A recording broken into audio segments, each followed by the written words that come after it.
Galaxy classes and defence academy से मैं नवनीत खंडेवाल आपका स्वागत करता हूं।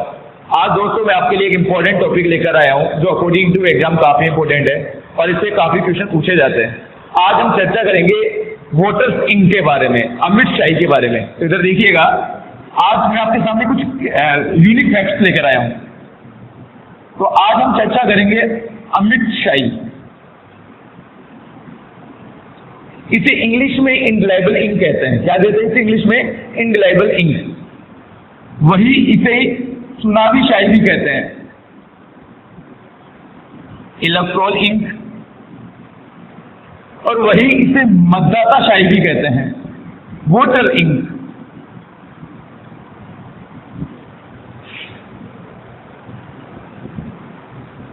इंडिलेबल इंक या इलेक्ट्रोल इंक या वोटर्स इंक।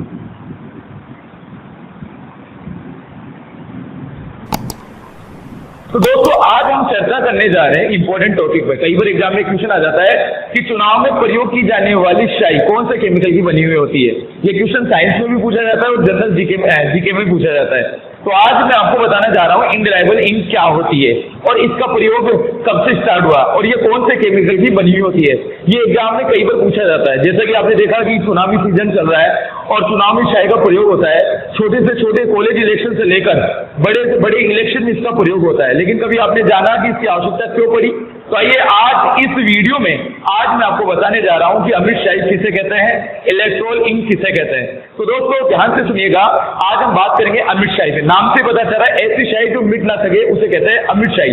इसे चुनावी शाही क्यों कहते हैं? क्योंकि इसका प्रयोग चुनाव में किया जाता है। और वही से मतदाता शाही क्यों कहते हैं? क्योंकि ये वोटर्स की उंगली पे लगाई जाती है, इसलिए इसे मतदाता शाही भी कहते हैं। तो एक ही चीज को कई नामों से पुकारा जा सकता है। मैं बताना चाहूंगा इस शाही का निर्माण किसने करवाया था। सबसे पहली बात तो ध्यान रखिएगा कि इसका निर्माण किसने कराया था। तो इसका निर्माण मैसूर के महाराजा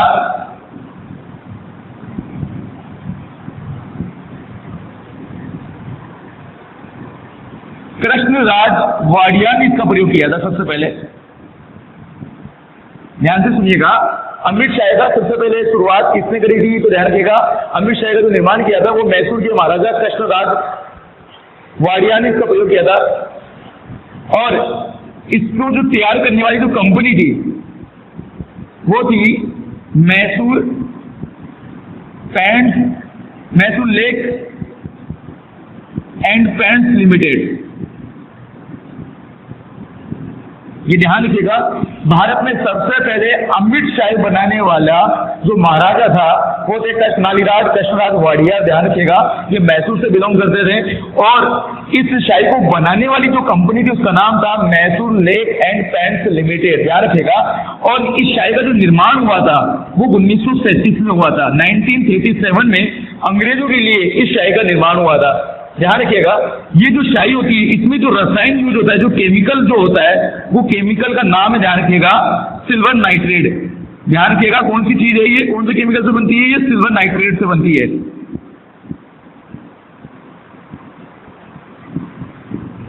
इसे AgNO3 से दर्शाया जाता है। ध्यान रखिएगा, सिल्वर नाइट्रेट की बनी होती है। तो ध्यान रखिएगा, कई बार एग्जाम में क्वेश्चन आता है कि चुनाव में प्रयुक्त की जाने वाली शाही कौन से केमिकल की बनी होती है। तो ध्यान रखिएगा सिल्वर नाइट्रेट की बनी होती है। लेकिन इसका आंसर सिल्वर नाइट्रेट नहीं होगा, इसका जो आंसर होगा वो होगा सिल्वर क्लोराइड। अब आप बोलोगे सिल्वर नाइट्रेट सिल्वर क्लोराइड क्यों कहते हैं? तो मैं आपको बताना चाहूंगा, एक ऐसा केमिकल होता है जिसको त्वचा पे लगाया जाता है और जब उसको त्वचा पे लगाया जाता है तो त्वचा पे उपस्थित पसीने यानी नमक के साथ ये अभिक्रिया करके सिल्वर क्लोराइड का निर्माण करती है। और सिल्वर क्लोराइड एक अमिट शाही के रूप में काम करता है जो मिट नहीं सकता है। तभी आपने देखा होगा जब इसको चुनाव के दौरान जब हम वोट डालने जाते हैं और जब हमारी उंगली पर जब शाही लगाई जाती है, जैसे ऐसे शाही लगाई जाती है, तब ये हवा में संपर्क करके और बॉडी में उपस्थित नमक पानी की मात्रा से ये अभिक्रिया करती है और फिर ये डार्क हो जाती है और इसका कलर धीरे धीरे डार्क होने लग जाता है, फिर ये मिटती नहीं है, इसलिए इसे अमिट शाही कहते हैं। तो अगर आपसे एग्जाम में क्वेश्चन ये पूछा जाए कि चुनाव में प्रयुक्त शाही कौन सी होती है, तो ध्यान रखिएगा सिल्वर क्लोराइड। इसे ही अमिट शाही कहते हैं क्योंकि ये मिटती नहीं है। ये करीब 6 से 15 सेकंड के अंदर हवा में संपर्क करके डार्क होने लग जाती है। तो ध्यान रखिएगा, सबसे बेसिक बात आपको बताना चाहूंगा कि अमृत शाही का निर्माण किसने कराया था? तो मैसूर के महाराजा नालिवाड़ कृष्णराज वाडिया ने इसका प्रयोग करवाया था सबसे पहले। वही Mysore lake and paints limited ने इसका निर्माण किया था और 1937 में ये शाही सबसे पहले बनी थी। वही बात करें, ये किस रसायन से बनती है? तो सिल्वर नाइट्रेट से बनती है। वही ये पसीने में, त्वचा में उपस्थित पसीने के साथ अभिक्रिया करके सिल्वर क्लोराइड का निर्माण करती है। किसका निर्माण करती है? ये सिल्वर क्लोराइड का, सिल्वर क्लोराइड का निर्माण करती है। ध्यान रखिएगा, और इसे AgCl से दर्शाते हैं। ध्यान रखिएगा, तो ये क्वेश्चन पूछा जा सकता है। ये सबसे इंपोर्टेंट जो बात मुझे आपको बतानी थी वो यही है कि चुनाव में प्रयुक्त की जाने वाली शाही किसकी बनी हुई होती है? तो ये सिल्वर क्लोराइड की बनी हुई होती है। ये क्वेश्चन कई बार एग्जाम में आ चुका है। दोस्तों बड़े ध्यान से सुन लेना, ये क्वेश्चन कई बार एग्जाम में पूछा जाता है कि बताइए चुनाव में प्रयुक्त शाही किसकी होती है? तो सिल्वर क्लोराइड। आप कहोगे सर आपने सिल्वर नाइट्रेट बताया, क्योंकि केमिकल सिल्वर नाइट्रेट होता है, लेकिन त्वचा में उपस्थित नमक के साथ ये अभिक्रिया करती है और फिर ये क्लोराइड का बन जाती है, जिससे जो कि एक मिटती नहीं है, इसलिए इसे अमृत शाही कहते हैं। चुनावी शाही इसलिए कहते हैं क्योंकि इसका प्रयोग चुनाव में होता है, वोट के दौरान होता है। अब बात करते हैं इसकी आवश्यकता क्यों पड़ती है, इसकी आवश्यकता क्यों पड़ती है।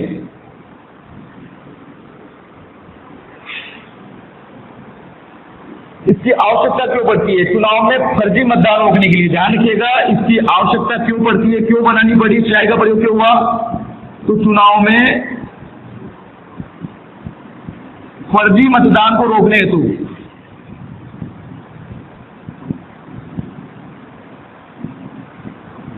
इस शाही का प्रयोग होता है ताकि फर्जी मतदान रोका जाए। तो चुनाव में फर्जी मतदान का मतलब होता है कि कुछ वोटर्स क्या करते हैं, एक बार वोट डालने के बाद दोबारा से फर्जी मतदान डालते हैं ताकि अपना प्रत्याशी जीत सके।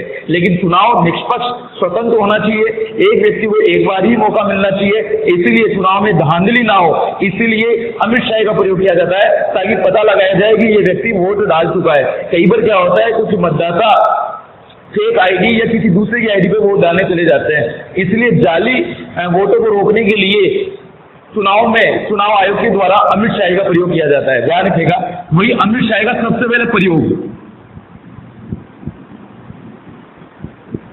सबसे पहले इसका प्रयोग कब हुआ था दोस्तों? ध्यान रखिएगा, 3rd लोकसभा चुनाव में, तीसरे लोकसभा चुनाव में इस शाही का प्रयोग हुआ था। ये सबसे इंपॉर्टेंट पॉइंट है, क्वेश्चन आ जाता है कि अमृत शाही का प्रयोग सबसे पहले कौन से चुनाव में हुआ? तो ध्यान रखिएगा, तीसरे लोकसभा चुनाव में इसका प्रयोग हुआ था और उसके बाद इसे विधानसभा चुनाव में प्रयोग किया गया और उसके बाद फिर स्थानीय चुनाव में इसका प्रयोग किया गया। यानी अमृत शाही का प्रयोग इससे पहले नहीं किया जाता था, क्योंकि पहले इतनी चीटिंग कम थी, लेकिन धीरे धीरे चुनाव में मतदाताओं का रुझान बढ़ता गया और फर्जी मतदान की आशंकाएं बढ़ते देखकर चुनाव आयोग द्वारा इस शाही का प्रयोग किया गया। तो दोस्तों दूसरा क्वेश्चन ये भी बन सकता है कि पहली बार कौन से लोकसभा चुनाव में अमृत शाही का प्रयोग किया गया था? तो आप इसे नोट कर लीजिए, तीसरे लोकसभा चुनाव में इस शाही का प्रयोग किया गया था। ध्यान रखिएगा। और एक बात और बताना चाहूंगा, स्टार्टिंग में इसका प्रयोग कहाँ करते हैं, एक और चीज बताना चाहूंगा, इसे अंकित कहाँ करते हैं? तो इसे अंकित करते हैं लेफ्ट हैंड, बाया हाथ की तर्जनी उंगली पे। ध्यान रखिएगा, फर्स्ट फिंगर पे इसका प्रयोग किया जाता है, तर्जनी उंगली पे। और स्टार्टिंग में जब इसका प्रयोग किया जाता था तो दोस्तों केवल नेल यानी नाखून पे इसको लगाया जाता था। कहाँ लगाया जाता था? नेल पर। लेकिन धीरे धीरे फिर इसको बाद में इसको नेल से बढ़ाकर त्वचा तक लगाने की शुरुआत हुई। इसकी क्यों आवश्यकता पड़ी? क्योंकि नेल पर नेल पेंट लगाया जा सकता है, मेहंदी लगाई जा सकती है, इसीलिए मतदाता की पहचान कैसे हो, इसलिए बाद में इसको स्किन तक लगाने की शुरुआत भी हुई। तो मैं आपको कुछ रोचक बातें बता रहा हूँ जिनके बारे में हम अनभिज्ञ थे। जैसे कि आप हर बार वोट डालने जाते हो और चुनाव में जब आप वोट डाल के आते हो तो आप अपना वोट दिखाते हो कि देखो मैंने पहली बार वोट डाला। तो ध्यान रखिएगा, इंडेलेबल इंक की शुरुआत कैसे हुई, क्यों इसका यूज किया जाता है और कब इसकी शुरुआत हुई, ये कई चीजें हमें पता होनी चाहिए। तो दोस्तों आज के इस वीडियो में मैं आपको सबसे इंपॉर्टेंट और रोचक बात बताने जा रहा हूं और वो है अमृत शाही के बारे में। जैसा कि नाम से ही पता चल रहा है कि अमृत शाही जो मिट ना सके उसे हम अमृत शाही कहते हैं। इसलिए इस चुनाव में फर्जी मतदान को रोकने के लिए मतदाता की उंगली पर इसको लगाया जाता है, इसलिए इसे मतदाता शाही या चुनावी शाही भी कहा जाता है। तो ध्यान रखिएगा, इस शाही की शुरुआत सबसे पहले 1937 में हुई। सिल्वर क्लोराइड से सिल्वर नाइट्रेट से बनाया जाता है और ये त्वचा में उपस्थित पसीने से अभिक्रिया करके सिल्वर क्लोराइड का निर्माण करती है, जो भी अपने आप में एक अमिट होता है, मिटता नहीं है। इसलिए आपने देखा होगा जब इस शाई को हमारी स्किन पे लगाया जाता है तब ये वायलेट कलर की होती है, लेकिन धीरे धीरे ये डार्क हो जाती है और फिर ये मिटती नहीं है। इसलिए नहीं मिटती क्योंकि ये त्वचा में अभिक्रिया करके क्लोराइड बन जाती है, और क्लोराइड जो होता है वो अपने आप में अमिट होता है, इंडिलाइबल होता है। क्या होता है? इंडिलाइबल होता है। तो ध्यान रखिएगा, तीसरे लोकसभा चुनाव में इसका प्रयोग हुआ था। कौन से लोकसभा चुनाव में? तीसरे लोकसभा चुनाव में। और इसे लेफ्ट हैंड में, एक और बात बताना चाहूंगा, लेफ्ट हैंड में ही क्यों प्रयोग किया जाता है, कई बार आप ये सोचोगे। तो ध्यान रखिएगा, अमूमन अगर हम देखें तो करीब 80% से ज्यादा लोग राइट हैंड को यूज करते हैं। इसलिए जिस हैंड से ज्यादा यूज कर सकते हो सकता है उस हैंड से यूज करने से शाई मिट जाए। इसलिए चुनाव पक्षकार ने इसे लेफ्ट हैंड पे यूज करने के लिए सोचा। ध्यान रखिएगा, वही अपन ध्यान रखिएगा लेफ्ट हैंड को क्यों यूज किया, क्योंकि हम जो वोट राइट से डालते हैं तो हमारी उंगली में फर्स्ट फिंगर का दर्जा इस उंगली को दिया जाता है, जिसे हम कहते हैं तर्जनी उंगली। ध्यान रखिएगा, इसे तर्जनी भी बोलते हैं, इसीलिए इसको लेफ्ट हैंड पे लगाया गया। अब एक क्वेश्चन आता है कि मान लो कोई व्यक्ति विकलांग हो या किसी हाथ ही ना हो या उंगली कटी हुई हो, तो ध्यान रखिएगा फिर इसे लेग पे लगाया जाता है, अंगूठे पे लगाया जाता है, यानी पैर के फर्स्ट अंगूठे पे लगाया जाता है। तो इस तरह से इसकी व्यवस्था होती है। मान लो अंगूठे और हाथ दोनों ही नहीं हो तो फिर साहब उसके लिए उसको सील दी जाती है, उसकी बॉडी पे कहीं भी चुनावी सील लगा दी जाती है या उसे एक पोस्टर बैलेट दे दिया जाता है। तो इस तरह की कई व्यवस्थाएं चुनाव आयोग के द्वारा की गई है ताकि चुनाव में फर्जी मतदान को रोका जाए। तो दोस्तों, आज इस वीडियो में आपने जाना कि अमिट शाई की शुरुआत कैसे हुई, क्यों इसका प्रयोग करना पड़ता है और इसको बनाने वाली कंपनी कौन थी। एक बात और बताना चाहूंगा, इस शाई का दुरुपयोग ना हो इसलिए बाजार में ये शाई नहीं बिकती है। ये सरकारी लैब में ही इसको तैयार किया जाता है और सरकारी एजेंसी सरकारी चुनाव के दौरान इसका यूज होता है। यानी इस शाई को आप बाजार में खरीद और बेच नहीं सकते हैं। इसे केवल रजिस्टर्ड कंपनी ही इसको बनाती है और चुनाव आयोग इसका प्रयोग करता है। चुनाव आयोग द्वारा जो शाई का प्रयोग किया जाता है, ये करीब 10 ml की बोतल से इसको 10 ml की बोतल से इसको तैयार किया जाता है और ये 10 ml से करीब 1500 लोगों पर ये शाई लगाई जा सकती है। तो जब इस शाई का प्रयोग किया जाता है और ये शाई बच जाती है तो इसे वापस चुनाव आयोग को सबमिट करनी होती है और चुनाव आयोग शाई को डिस्ट्रॉयड कर देता है ताकि इसका फर्जी मतदान में यूज ना हो सके। वही बात करें, वर्तमान में इस शाई का निर्माण 2 सार्वजनिक कंपनियां कर रही है। 2 सार्वजनिक क्षेत्र की कौन कौन सी कंपनियां इसका निर्माण कर रही है ये ध्यान रखिएगा। तो 2 कंपनियां इसका निर्माण कर रही है। एक तो राइडू लैब्स, ध्यान रखिएगा, राइडू लैब्स, ये तेलंगाना में पड़ती है, ये हैदराबाद तेलंगाना में पड़ती है।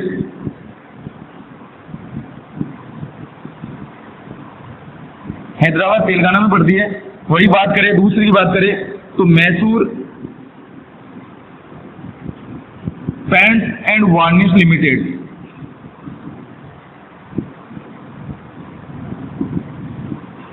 बेंगलोर कर्नाटक। ध्यान रखिएगा, वर्तमान में दो कंपनियां इसको निर्माण कर रही है। एक तो राइडू लैब्स हैदराबाद में है, दूसरी Mysore paints and varnish limited. Starting में इस कंपनी का नाम था Mysore lake and paints limited, बाद में इस कंपनी का नाम बदलकर हो गया Mysore paints and varnish limited. ध्यान रखिएगा, ये 2 सार्वजनिक क्षेत्र की भारत सरकार के अधीन काम करने वाली कंपनियां हैं जो कि चुनावी कार्यक्रम के लिए शाई का निर्माण करती है। तो ध्यान रखिएगा, एक बात और रोचक आपको बताना चाहूंगा, जब तेलंगाना में चुनाव होते हैं तब तेलंगाना की फैक्ट्री इस शाई का निर्माण नहीं करती, तब बेंगलोर से ये शाई की सप्लाई होती है। और जब बेंगलोर यानी कर्नाटक में चुनाव होते हैं तब ये तेलंगाना से सप्लाई होती है। ये भी एक नियम डाला है ताकि शाई के रूप का दुरुपयोग ना हो सके। तो आज आपने इस वीडियो में जाना कि अमिट शाई के बारे में, तो क्यों इसे अमिट शाई कहते हैं, क्यों इसे चुनावी शाई कहते हैं और क्यों इसे मतदाता शाई कहते हैं, ये आज आपने जाना।